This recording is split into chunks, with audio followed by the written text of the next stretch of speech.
Welcome to Good Games Spawn Point, the show for gamers by gamers. I'm Hex. And I'm Barjo. And I'm Darren. This weekend we indulge in some pie guzzling puzzling with the Misadventures of PB Winterbottom. And we continue to dissect the gooey innards of gaming to try to understand why they have cutscenes. The infamous one-face review is put to the test to find out what you think of the Buzz trivia games on PlayStation. Pocket 1,000 points! 500. And we visit the home of another multi-generational family of gamers to see if they all play nice together. Even though I'm fashioned from electronics, I also have a family. How does that work exactly? My father is a ZX Spectrum PC. He played quite a few games in his time. I actually inherited his 16K of RAM to control my emotion chip. Explain a few things. What about Mumbot? Where's she from? She was assembled from spare parts from a Dreamcast and a Jaffle maker. She makes the most lovely toasties. Yeah, I think we should get on with the show. Toasties. Ever since the success of Braid, we've seen a few attempts to replicate that winning combo of charming aesthetics and rock-solid puzzle platforming, but no one has really come close to nailing it. Enter the Misadventures of PB Winterbottom, a game that features a unique aesthetic and loads of mind-bending time manipulation puzzles that make it almost impossible not to draw that Braid comparison. In fact, it even features the same hub world. That's not a bad thing in this case, though, as this student project turned XBLA exclusive has thrown its own unique ideas and charm into the mix. Yeah, I agree, Barjo. It really is a beautifully made game in its own right. The scratchy Victorian-era style film look is really done beautifully, and PB himself is a great character. I think more main men should feature top hats. And monocles. The music is equally as impressive, with some classic tunes that actually reminded me a lot of Banjo-Kazooie. Maybe a bit nostalgic, actually.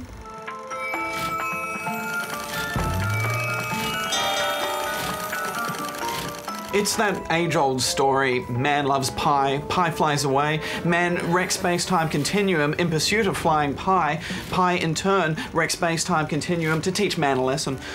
Ah, yes, that old chestnut. But it's the way that it's told all in rhyme in that old silent film style that works so well. And you know, unique visuals and a surreal game will get you only so far, but where Winterbottom really shines is in its dastardly puzzles. Yeah, the basic gist of the game is that you can record your actions to create a clone of yourself by holding down the right trigger. You can then interact with the clones by either jumping on them for a boost or whacking them to get a hard-to-reach pie, for example.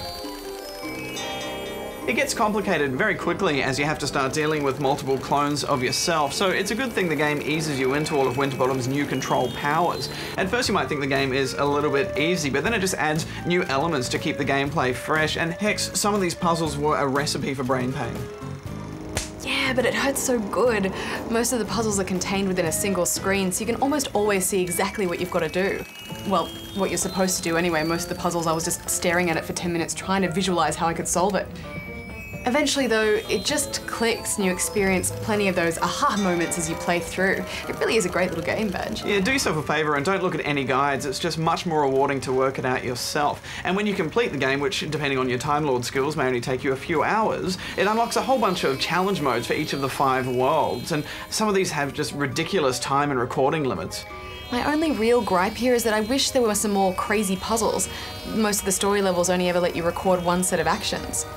Still, what's here is not to be missed if you love a good puzzle. I'm giving it 8.5 out of 10 rubber chickens. Well, you know when you're left wanting more, that a game's onto a winning formula. I loved every second of it. I'm giving it 9 out of 10 rubber chickens. If we had our own clones, we could get to bring us pies.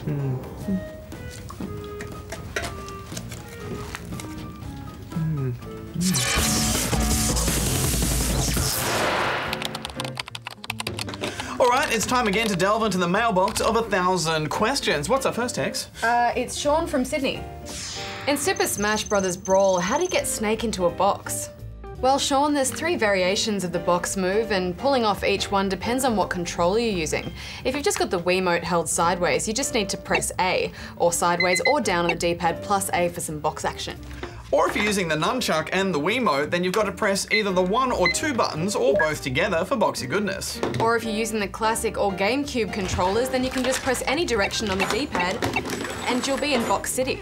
There's also a small Easter egg you can get using one of the moves while on Shadow Moses Island. Snake will actually make a call to one of his buddies. Try it against Falco for a nice little surprise. Well, that answers that. Moving on to this one from Tazza in Wollongong. What's a good free online game that I could play? Now, Tazza, the interwebs are absolutely flooded with free-to-play games. Some are awesome, but most are pretty meh. But one of our favourites is Trackmania Nations, a fantastic free-to-play racer with a great online community. And of course, there's RuneScape and MapleStory, which offer up some free MMO goodness, but if you're keen on something with a bit more pew-pew action, and check with your parents first, Warsow offers up some excellent free fragging. Moving on then to this one from Jack in Faulkner, Victoria. I lost my DS! Where is it?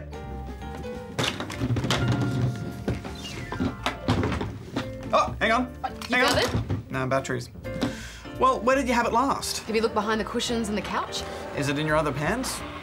Pathetic humans. I'll find it using my advanced teleportation electro-wavelength detector bomb. Initiating scan.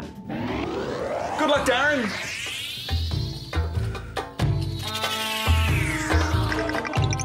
Scan negative.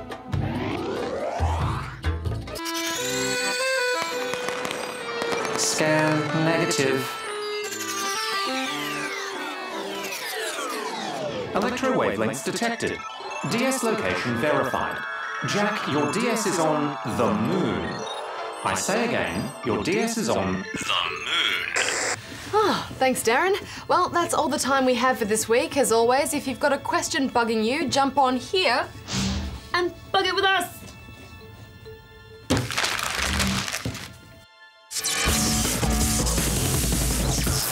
Time now to meet another spawn of Australian game.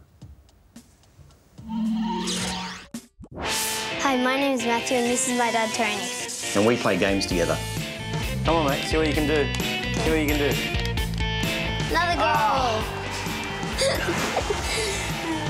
Well, the first video game I played, I remember, is the ping pong. I remember getting an Atari many years ago. That's where Matt came in and he's taken over from me.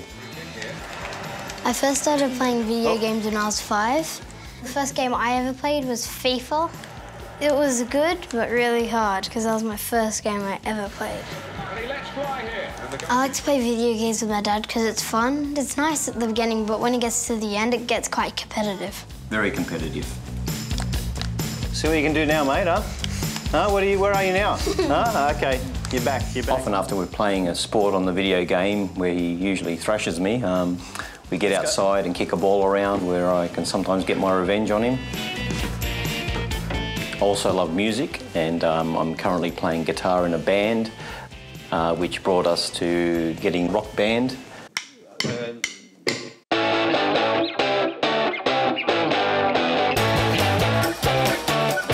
So I play with Matthew or against Matthew on the Rock Band. I try and use my real guitar against him on the drums. It's something that maybe I can at least challenge him on. But usually I always beat him. Well, mostly all the time I beat him. I've got around 50 games from Christmas, my birthday, and pocket money. I earned pocket money for sometimes mowing the lawn.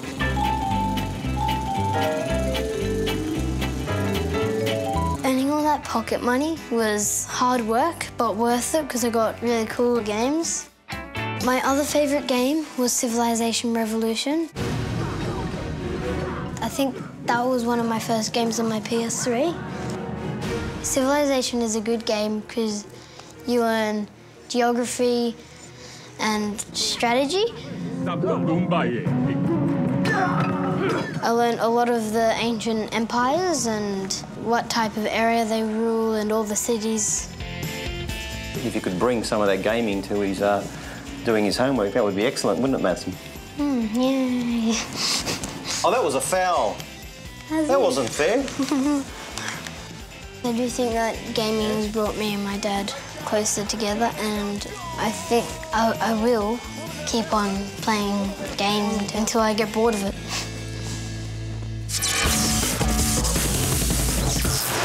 A big thanks to Tony and Matthew for inviting us into their den of gaming. Well, it's time for that part of the show where we look at the building blocks of gaming, the features that make games what they are. And this week we're looking at the cutscene.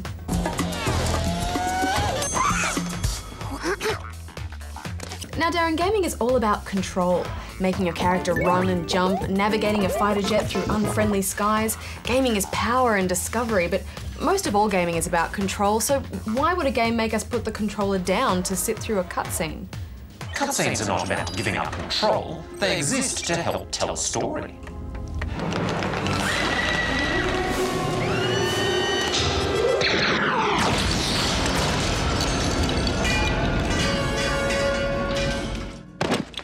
Typically consisting of pre-rendered graphics, cutscenes serve to immerse you in a game world. They suck you in with a kind of cinematic impact that you'd get from a movie, which just isn't possible if you're directing everything yourself. They can be a reward for making progress, and they can also give you a break from the action. Cutscenes show what the game designers want you to see. They can send a message on what you should be doing or feeling.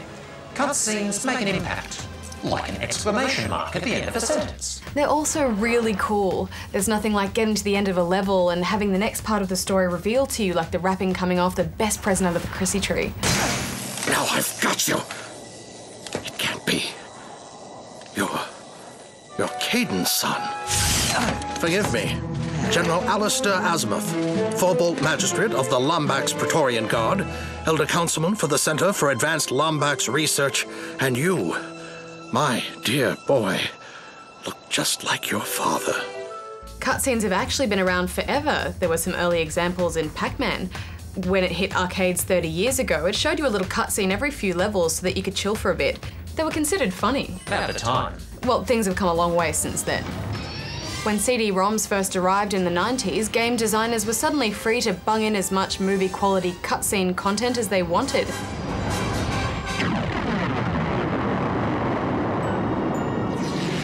Some of them just went nuts and made games that were nothing but cutscenes. Actually, there's been a bit of a backlash against long cutscenes lately.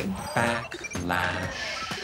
A lot of people think that cutscenes are lazy and don't belong in video games, and they have a point. When a cutscene is over half an hour long and you can't skip it, well, that's going a bit far. Some would argue that video games don't even need cutscenes, that the gameplay should come first and the story second. In fact, the oldest game in the world doesn't even have a story. You may have heard of it. It's called chess. What are you doing there, Darren? Oh, just playing Deep Blue over my modem. The world's greatest chess computer. What rubbish. He always starts with a K9 opener. It's a dog of a move. And that's why they call it a terabyte. Okay, well now it's time for the Spawn Point One Face Review. Your chance to give us a final verdict on the games you love and hate. And this week we put Sony's quiz game Buzz under the microscope. Loaded full of trivia questions and bundled with 4 large red button buzzer controllers, the first Buzz was released on PS2 in 2005. It allowed friends to squash together on the couch and battle each other over music trivia. Subsequent games would branch out with questions on movies, sport and general knowledge.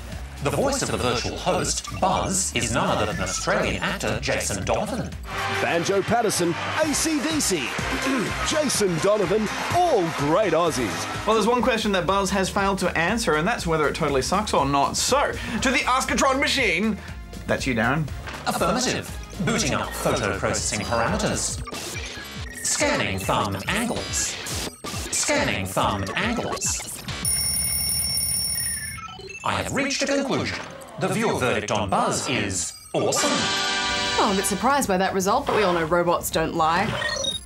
If you'd like to get your face into Darren's algorithms, head over to the Spawn Point website here and follow the link to upload your One Face review. Remember, every vote counts, and next week we want your verdict on the Viva Pinata games. Are they average, awful, or awesome?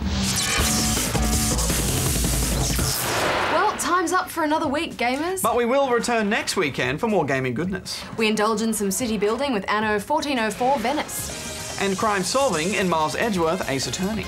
As well as handing down your One Face verdict on the Viva Pinata series. That's a tough one for me, Hex, because the first one was good and I liked that one. The second one wasn't that bad, but the last one, that party thing, awful. The full title, Barjo, was Viva Pinata Party Animals, and was developed by Crone Studios, who are based in Brisbane, in Queensland, Australia.